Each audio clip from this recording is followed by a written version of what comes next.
I'm gonna need my glasses for this. Okay. What's up, everybody? We back with another episode of No Loads Refused podcast with your girl Jay Frage. Today, I got Chance with me. So y'all know, make sure y'all like, comment, and subscribe, and turn on your post notifications so y'all know every time I post the episode. And we're gonna get started.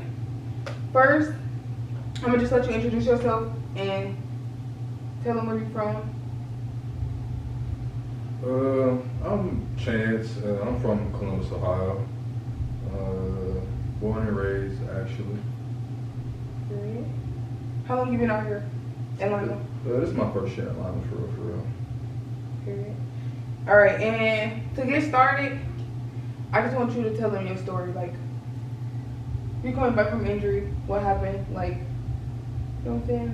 Type shit. So, basically, last year I had played on a meniscus tear. It wasn't too bad playing on it, but after the season, I had my surgery. My surgery completely went wrong. Had some ACL damage pop up after the surgery, and basically had to do like a ACL rehab before I kind of got to my meniscus rehab in a sense. The damage wasn't too bad for my new surgeon to be like, yeah, let's take you under and do a procedure. So took a year off. It's been just a year of up and down roller coasters with the knee. ACL damage kind of like lingered up until like the last few months. But now it's cool. I'm back to like running around, jumping around and stuff. So the year wasn't too bad. Wait, so like you went in for one surgery and then they fucked something up and you had to get a whole other surgery? Basically just like I went in for the meniscus and like he did the meniscus, which was a small tear, they cut it out. And then like as the rehab started, like they realized, my athletic trainer realized that like something more was wrong than what was wrong. So basically once I came back to Ohio to see a new surgeon, he was just like, your surgery went wrong because like you have this ACL damage that's now showing. And basically like throughout that first 4 months where they said I was rehabbing my meniscus and I should have been back cleared in June, I still couldn't walk. So like I was supposed to be walking in 2 weeks and I was still on medication. You said when you got back to Ohio, where did you come from? I was coming from St. Louis, Missouri, HBC, you heard stuff. So you transferred? Yes, ma'am. So where you transferred from? Where is it? St. Louis. Harrisville? Yes, ma'am. Okay. And did you play? Like how long were you there? I played just a year there. Okay. How did you get into basketball in the first place? Well, football was my first sport. My brother had like a really bad injury, broke his collarbone all the way across, and that was my switch to basketball. How long you been playing? 16 years now. How old are you? 22. Okay. What's one thing people don't know about you off the court? I was originally a criminal justice major. Okay. Yeah. What you majoring in now? Sports marketing major. You wanted to switch, or it's like you switched? Just had to with the transfer, yeah. Would you go somewhere else to continue that? Eventually. It'll plan out. What did you want to do to like your career? Some form of detective work. I don't know if Okay. it's going to be government or not. But Detective Chance? something like that. Period. I feel that shoot. I don't think a lot of people our age is looking into like criminal justice and like law and stuff like that. So it'd be cool to hear people actually be like, oh yeah, I want to do this. It's a lot in it. Like, no, in fact, it is. I was literally in the Homeland Terrorism class. Like it definitely is a lot. Like, but you know, God gonna, if He wants you to do it, He gonna put you on that path. So, who or what has been the biggest influence in your life? My mom. My mom is everything for me. Like, when they get bad, I go to my mom. Like she kind of like set me even, let me know where I came from, let me know like the battles that I've been through, and typically that helps me see the end of it. I heard that. Definitely heard that. How do you balance college life and being an athlete?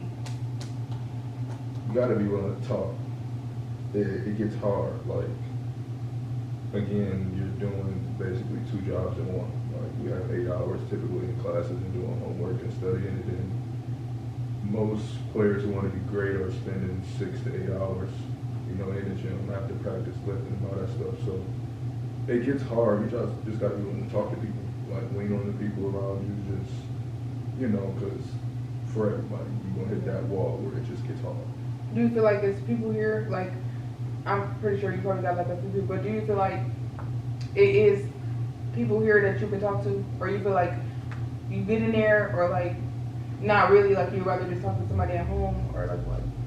I think me personally, yeah, I feel like you can go and talk if you really want to do it. Yeah. But like that's a choice, like being vulnerable is a choice. Okay, we're gonna go back to your injury a little bit. So, how did that moment hit you mentally and emotionally when you first got injured? So at first it was like when it was diagnosed, and like he basically told me if you play, you won't really do more damage to the meniscus. Like it's not, in a sense, we're gonna make it worse. So I had some type of like insurance mentally, like, all right, it don't really matter, like I can play and still feel all right, just deal with it. Once I actually had the surgery, like that was a complete culture shock, like for me, because it shut me down. Like I couldn't walk, I couldn't get up and do stuff with myself. So mentally, it was almost like the end of the world, and emotionally, it was. Again, that's one of those things you gotta be willing to talk about, because emotionally it's a lot, and you can't do what you love to do, and a lot of the time, like you can't even like get out of bed and roll over properly. So you just gotta be willing to talk, because it's a lot. You think that was the hardest part of recovery, or what? I think the hardest part of the recovery process for me has been like some days you feel good and some days you don't. Like that's a real thing. Like your brain and your muscles will lie. Like so the hardest part for me was when they told me I was supposed to be walking in 2 weeks and I couldn't walk, was to just not get discouraged. Like, okay, maybe there's something that is going on and I just have to just figure it out, but you still like run through those walls and try and figure it out. But honestly, like the hardest part is just actually getting yourself through every different phase of it, because it's ongoing and it just takes forever. Did you ever think about quitting? Yeah. Many of times, but I don't know. God has some other plan for me. Well, like when you were thinking about quitting, what would have been your reason to quit? Was you just thinking like at this point I'm trying to recover, or like what? I think like I got caught up in like I set expectations for myself. So okay, 8 months, 9 months go by, I want to be here by month 10, month 11, and that time comes around and you're not there, you're still the same, you had this balance, but it was just like, I don't know if I can keep doing it. Not that I want to or I don't want to, but like, the faith was starting to be challenged, you see what I'm saying? So, that's really what it was for me. What's one lesson that injury taught you? Faith, patience, like them are, to me, that's 2 in 1. Like you can't have one without the other, and because again, like they tell you, doctors tell you this timetable, and everybody's body is different. So like for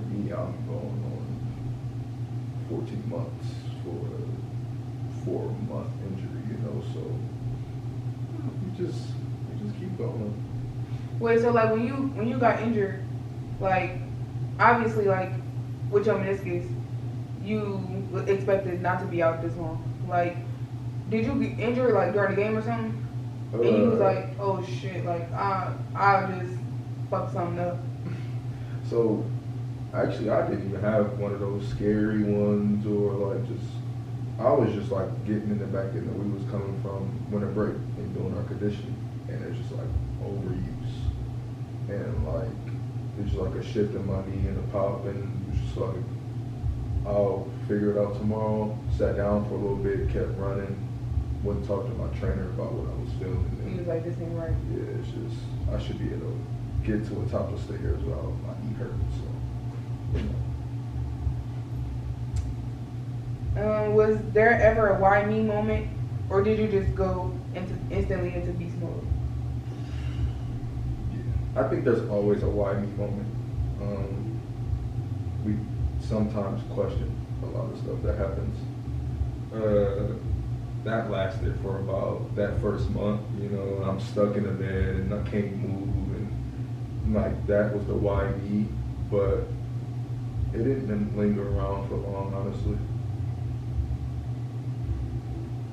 Okay, I'm gonna go off topic a little bit. What does mental health mean to you?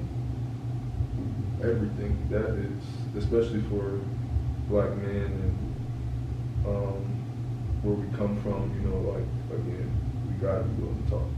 You know, like mental health is a lot. Like that's been the biggest part for me going through a lot of the turmoil I've been through the last 2 years. What do you like? What's the advice that you would give to men? I mean, women too, but like specifically men in your position. Don't be scared to be vulnerable. You know, like that's where you meet growth. You know, like I was always raised to come to my mama, and I've been talking to her and I've been expressing to her how I feel, and now I see what I'm going to do, and I know how to walk within the lines. Like just never be scared to talk. Like there are people around your brothers, your sisters, your grandma, your auntie, your friends. Like there's somebody willing to listen. Like just never be afraid to talk, and honestly talk from your heart. That's the biggest thing. Y'all don't make y'all any less of a man if y'all speak up on how y'all feeling. No, not at all. Like I feel like that's a big thing nowadays with our generation is they feel like they gonna be looked at differently if they, you know what I'm saying, speak on what's going on. In reality, like y'all, them the strongest men, if you ask me. Yeah, I'm the strongest man. I'm not scared to fall. Y'all speak up. It's always somebody, whether y'all think it is or not. It's definitely always somebody that's willing to listen. Now just speaking from just your whole basketball career in general, what's your proudest moment on the court so far? I would probably always have to go back to high school. So I went to Lyndon McKinley in Columbus, Ohio, and it's not too much of a bad school, but when I came out, the Columbus City schools was popping. Like it was great basketball years before, great basketball for the years to come. And my school hadn't really won or established anything yet. And they were kind of telling me I couldn't do it there. And my junior year, we outright swept the city, and first time in 30 years. And like the year itself was memorable. Like I had game winners, game saving blocks. Like it's just like that year where everything went right. So I will always go back to high school for real. That's my proudest moment so far. How did you stay motivated during this whole thing, like being on the sideline? God, you know, like I sit down and I look at myself in the mirror and I realize like you have a lot of God-given ability that you don't have to stress, bro. Like my journey has shown a lot of the ups and downs, taking years off, dealing with injuries, and my skill, my talent level has always remained the same or even gotten better. So like a lot of times I sit down and I look at myself in the mirror and I pray that I'll always trust what he's in store to me. Cause that's what get me through it. I can sit down and take a year off and know I can get back like that. So really just my faith in God.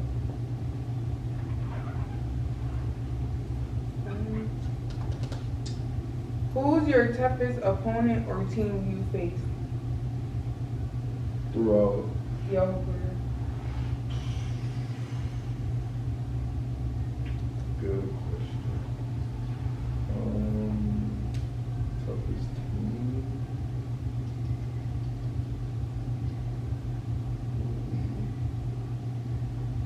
Just to throw one out there, it'll probably have to be India Elite team back in what 18 use, like that senior unsigned senior play ball. They had 12 5-stars out of 15 of their guys. It wasn't too bad because I knew a lot of the guys and played against them before. But like that was one of the more challenging games. Like, all right, this guy can go for 30, that guy can go for 30. They got a 7-footer here, and a 7-footer there. It's just a lot, but it is what it is. Would you like? Was it easier the game, like playing them easier because you knew them, or was it like you like damn like, oh shit, these motherfuckers?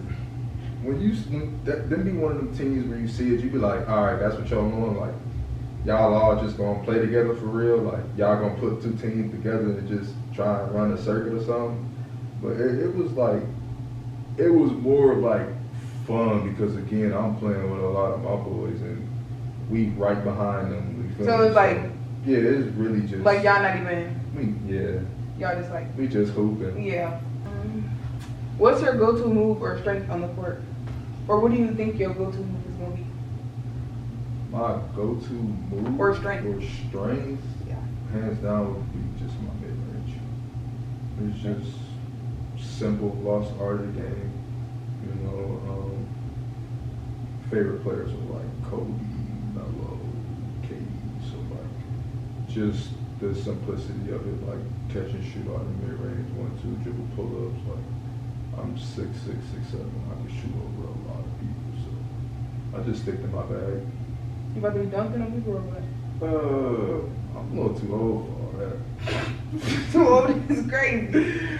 Like I can like, but again, like it comes with like knowing where to put yourself. You don't want to put yourself into any odd situations where you could not get hurt, but you also still want to play aggressive and still. Yeah, because some of the boys did not care. Yeah, like I told them. all out, like I'm told them, really like, aggressive, but again, you gotta watch yourself. Injuring themselves. Yeah, watch yourself. Like, calm down. Where do you see your basketball career going from here? Overseas eventually. I had a taste of it growing up, and overseas? Yeah. That's what. Yeah, it was amazing. So like, and with that taste, it just showed me where I want to be. Like, I want to play over there, explore the culture, see what it's like, and just have fun. Is there a specific place you want to go, or you just want to like travel all over? If I could like make basketball great everywhere, I would love to play in Italy. Like, I would love to go back and play in Italy. But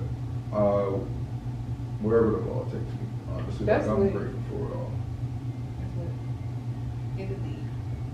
This seems fun.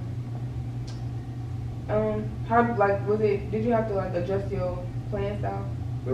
Yeah, so FIBA rules are completely different.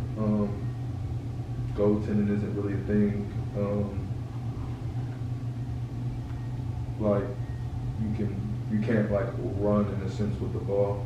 We call it like a progressive step where you can catch the ball in stride. You can't really catch the ball in stride over there. You kind of actually have 2 feet on the ground when you catch the ball, or else it's a travel. So that adjustment was big. Once we got over that and the fact that you can take the ball off the rim or whatnot to go tendon adjustment, it was just basketball.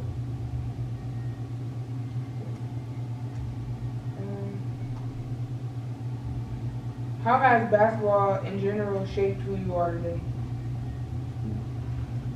It's all the life lessons I know are from my trials and tribulations with basketball.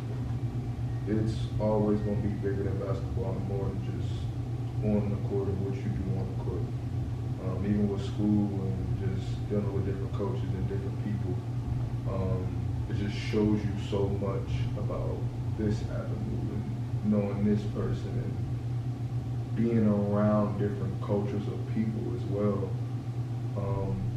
So it's really taught me nearly everything, just like being in such situations with basketball. Like all I got is basketball and I'm 19 hours away from home. I gotta lean on this as much as I can.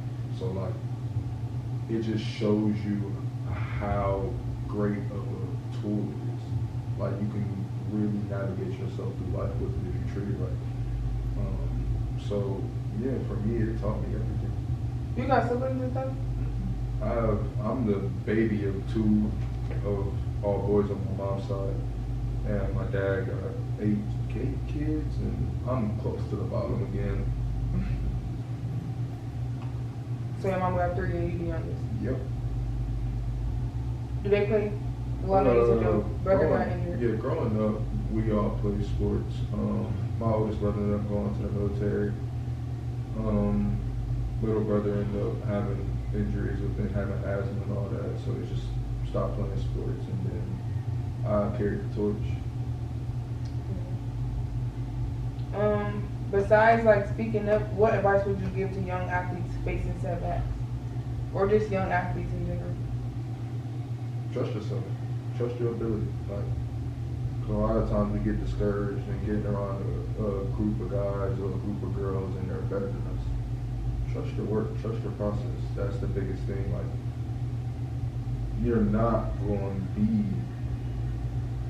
freaking LeBron coming out. Like, this not realistic. Like, you know, like this 1 in a million, 2 in a million. So you really just got to trust your process. And I'm not somebody who's always been good. I had to develop and get better and learn how to play different positions. So the biggest thing is just trust yourself. Like if you say you want to be good at something, work. You know, and then trust that the progress will come. And never get satisfied with what outcome you get. You can always get better. Talking that stuff. What's one thing you wish coaches or fans understood about playing college basketball? I think coaches understand a lot of it. I think for the outside group, I think we really have to look at that it is 2 jobs again. Like, we are going through a lot to do this. You're not always going to be great, you know, every night. So like, you just gotta understand we're human. Like they say for anybody else, like we're human, we go through stuff, you know, and we're still here trying to do what we gotta do to be great.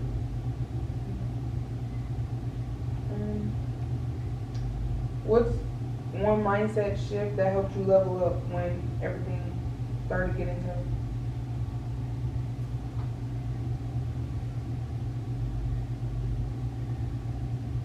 Just work. Nobody cares. Like, you know, because you have to always just realize, no matter what you go through, if it's something like what I went through with injury, or like a lot of people go through family dying and stuff like that in the process, the only one that knows what you're going through is you. So, whether it's, again, somebody dying or something sport related, put one foot in front of the other and work through it, you know, and just let that be your motto. Nobody really cares, because if they do, they will reach out. But if not, you still have to put one foot together, even if somebody does reach out. So always just, again, work whatever layer it is, put one foot in the other, put your head down, and just work to get better. Okay. If you weren't hooping, what would you be doing? I would be full in the law, honestly. I've sat here and thought about it a million times over. I wouldn't probably, if I was just a student and not an athlete, I would just be in school for criminal justice. So I would be full in the law. More time and focus? Yeah, I love it over there. I don't blame you. That's where it's at. Was there ever a moment where you thought you were done with basketball for good? Yeah. My sophomore year of college, had a coach who kind of like threw me for a loop. He transferred out on me. Was supposed to take me with him, didn't take me with him.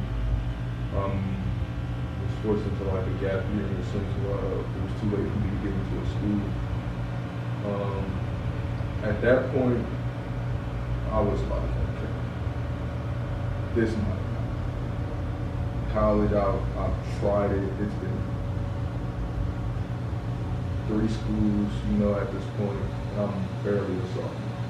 So, like hitting that wall and having to take a 4 year off, knowing I had a place to go, it was like, this might. I think that's one thing a lot of athletes go through.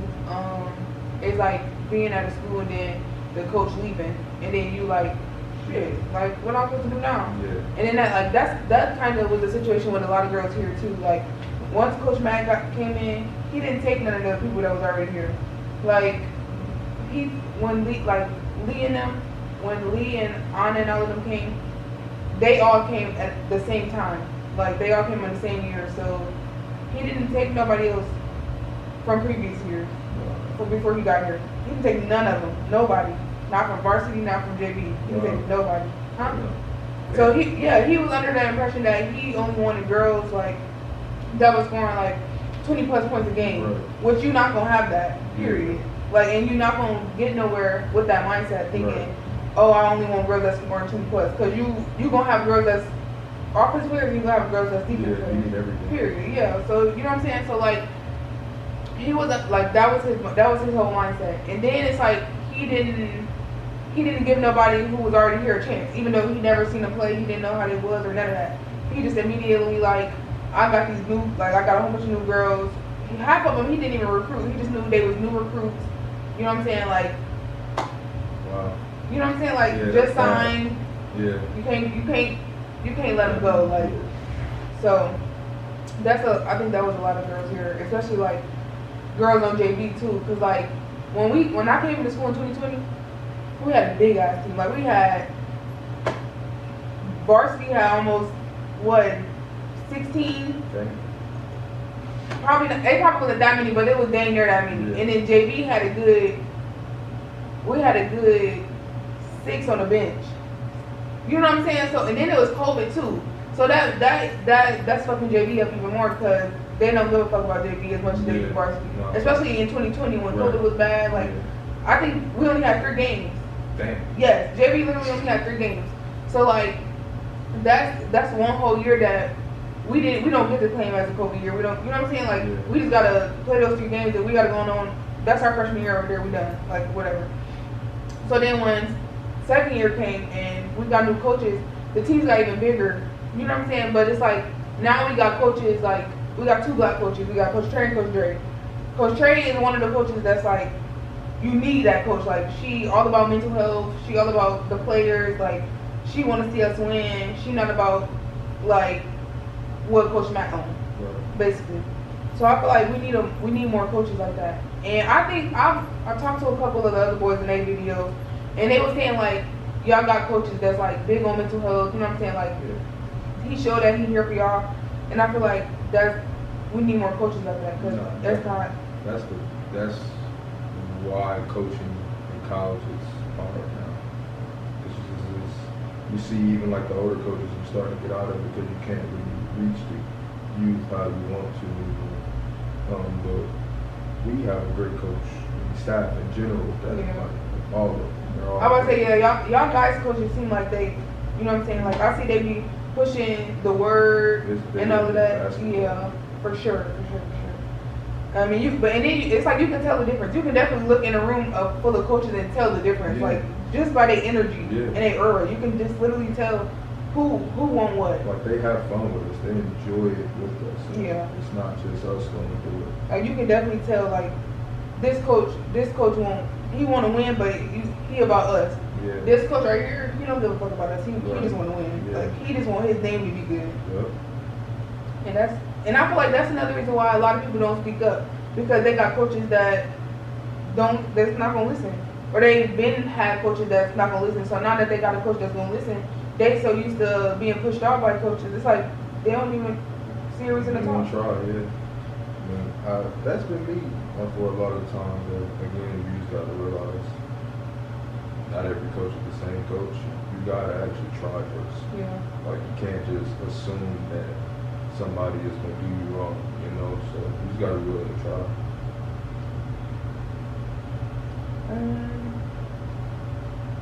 Who's the first teammate you call in a 2v2 street ball game?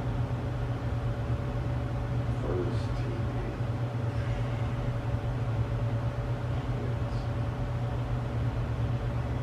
Yeah, I'll play something basketball. 2v2 in a street ball game? Probably my brother. My brother, my oldest brother. And then who on the team would you call? We would probably play my team cut. So my mom, so out of my mom, it was just me and my older brother that played. And then like my auntie, we were like the same thing. It would be her oldest, my cousin Andre, and then his little brother Trey. And we used to just play out back. And that, it was cool, but like, you know, like the basketball ran on the side of the family. What does success actually mean to you right now? 1% better every day. Honestly, you can't take it for granted. But I think we get caught up in setting expectations and thinking that is what success is, just reaching different expectations.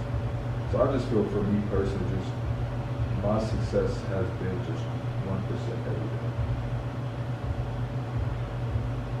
every day. I know you don't go to parties and stuff a lot. Do you ever feel like dang, I'm missing out? No. Absolutely not. Thanks. I mean, it's fun to go out, but sometimes I just be like it ain't even no point. It depends on what you want to do. Like, if that's fun for you, then have fun. You know, like, it's not fun for me. Like, I can't enjoy myself. I gotta watch everybody around me and be aware of everybody and what they're doing. You know how people get, you know, trying to have a good time. I know.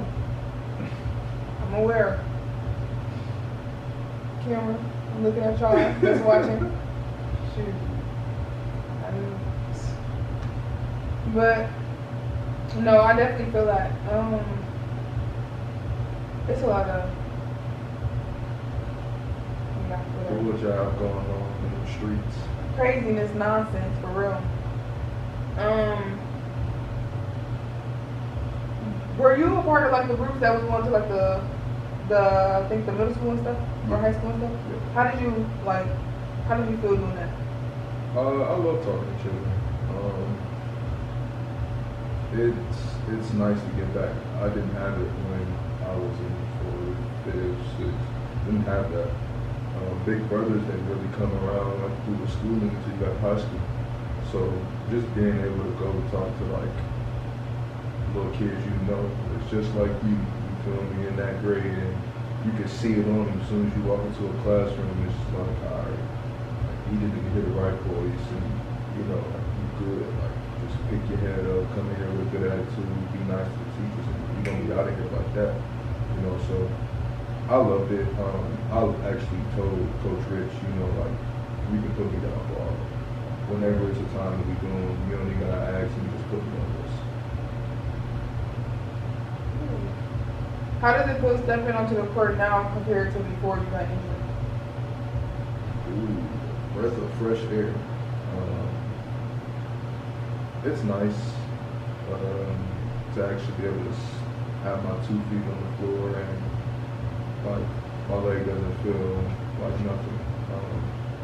It's really a breath of fresh air because you get caught up in thinking, damn, am I ever gonna come back? Am I ever gonna be able to lace them back up in this environment? So like it's nice. I enjoy it, but again, you still are in the process and you can't get like too high or too low because you're gonna be back down right in the middle in the next 2 weeks anyway. So do you think you gonna, once like the season start back and stuff, do you think you gonna like get out there and just like be regular, or you think you gonna be a little, I'm not gonna say scared, but like do you think you gonna have a take it easy mindset still, like since you've been recovering so long? I think like when I do stuff now, I'm more like, bro, just like fuck it, like because again, like I've had those moments where I'll sit down with a trainer and she'll tell me like, all right, you can do this, like you get to do this and go shoot or whatever. Now in my head, I'm like, man, I know me, like I'm not ready. You feel me? So like I've had those moments. So like where I come and I shoot by myself or I work out with somebody, like I'm just out there going because I've already held myself back. You know, I've already had that mental blockage.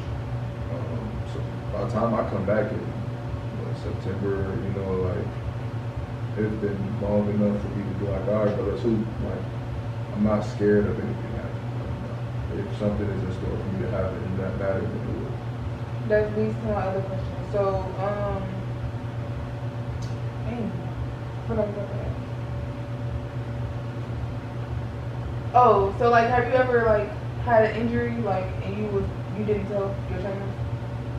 Plenty. All the time. I literally, I had an injury and I didn't even go to the hospital for it. Like, and You said you didn't go to the hospital? no, I'm rehabbing that injury now. You know, it's 2 years old, so like, it's normal, but it's not. Like, it's not something you should do, but again, you love it so much. If it's not broken, torn, I can't use it. I'm not sitting out for it. I feel like you, especially with Jen. I love Jen. She's such a good trainer. But you can't. Your nail could be hurting. Yeah, you might as well suck it up. You suck it up. Jen is sitting. I love her, but like, that's my girl. I love her. She does her job the right way, and because I've been around a lot of trainers, she does her job right. I love her. Like that. That's my girl. Out of everybody like that been here since I came, Jen is literally like she saw me one day and she just was like how you been? Like you look like you losing a lot of weight. Like what's going on? Just Jen knows. She paid attention. Mm-hmm. And I love that because a lot of people don't. Like they don't care. Yeah. Like I'm not on the team no more. Right. You know what I'm saying? You don't even have to talk to me. Yeah. But you did. And I messed with that. She's a great person. Do you go home often? No, I don't. Do you get at home too? No, I don't. I consider this home. I'm back in Ohio. It's my first time going to school in Ohio.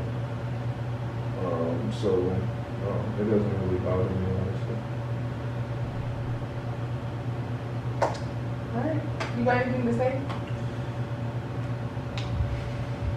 Love yourself, man, and always just, lean on the people around you.